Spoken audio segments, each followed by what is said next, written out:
الله صلى الله عليه وسلم ألا كلكم راع وكلكم مسؤولون عن رعيته وقال صلى الله عليه وسلم من تشبه بقوم حشر معهم أو كما قال رسول الله صلى الله عليه وسلم সমাজের প্রত্যেকটি দায়িত্ববান ব্যক্তি সমাজের একটা পরিবারের গৃহকর্তা থেকে শুরু করে সমাজের এলাকার জনপ্রতিনিধি আইন শৃঙ্খলা বাহিনী থেকে শুরু করে বর্তমান রাষ্ট্রের বিভিন্ন মন্ত্রণালয়ের উপদেষ্টা বৃন্দের উপরে সকলের উপরে দায়িত্ব বর্তায় যে শতকরা 90% বেশি মুসলমানের এই দেশে যাতে বিজাতিদের কোনো কালচার এবং তাদের কোনো মতাদর্শ এবং তাদের কোনো আদর্শ আমাদের সমাজকে আমাদের যুবকদেরকে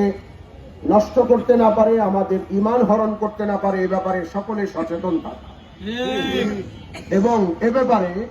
সকলকেই আল্লাহর দরবারে জবাবদিহি করতে হবে। একজন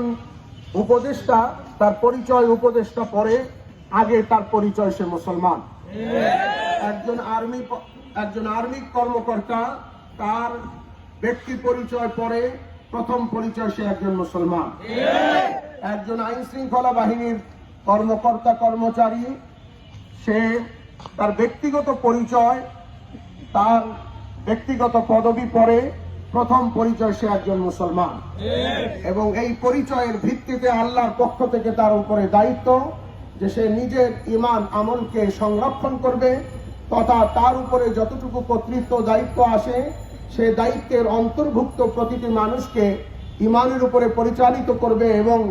বেঈমানি, কুফর, শিরক তথা বিজাতীয় কালচার থেকে আমাদের সমাজকে হেফাজত করার সর্বাত্মক প্রচেষ্টা চালাবে। সেই লক্ষ্যে আমাদের দেশে হিন্দুদের কালচার থেকে এবং সূর্য পূজকদের কালচার থেকে আসা এই ঘুড়ি উড়ানো নির্দিষ্ট দিনে এবং বিশেষ করে এত অপচয় এবং লক্ষ লক্ষ কোটি কোটি টাকা এদেশে আকাশে এইভাবে ওড়ানো, যে দেশে আজও শীতের রাত্রে বস্ত্রহীন বহু মানুষ রাত্রি যাপন করে, যে দেশে আজও বহু মানুষ চিকিৎসা ছাড়া ধুকে ধুকে মরতে হয়, সে দেশে লক্ষ কোটি টাকা আকাশে এভাবে ওড়ানো মানবিকতার বিরোধী, ইসলাম বিরোধী, সমাজ বিরোধী। আশা করি এই সমাজ বিরোধী, মানবতা বিরোধী, ইসলাম বিরোধী কর্মকাণ্ড থেকে আমরা নিজেরা বিরত থাকবো, আমাদের সন্তানদেরকে বিরত রাখবো,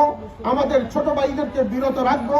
এবং আইন শৃঙ্খলা সহ তথা দেশের সর্বোচ্চ পর্যায়ের প্রশাসন বৃন্দকে আমরা উদাত্ত আহ্বান জানাই, আপনারাও একজন ইমানদার হিসেবে এই সমস্ত কর্মকাণ্ড থেকে জনগণকে, মুসলিম সমাজকে রক্ষা করার জন্য আপনারা আপনাদের সর্বাত্মক শক্তি প্রয়োগ করুন। আল্লাহ তাআলা আমাদের সকলকে আমল করার তৌফিক দান করেন।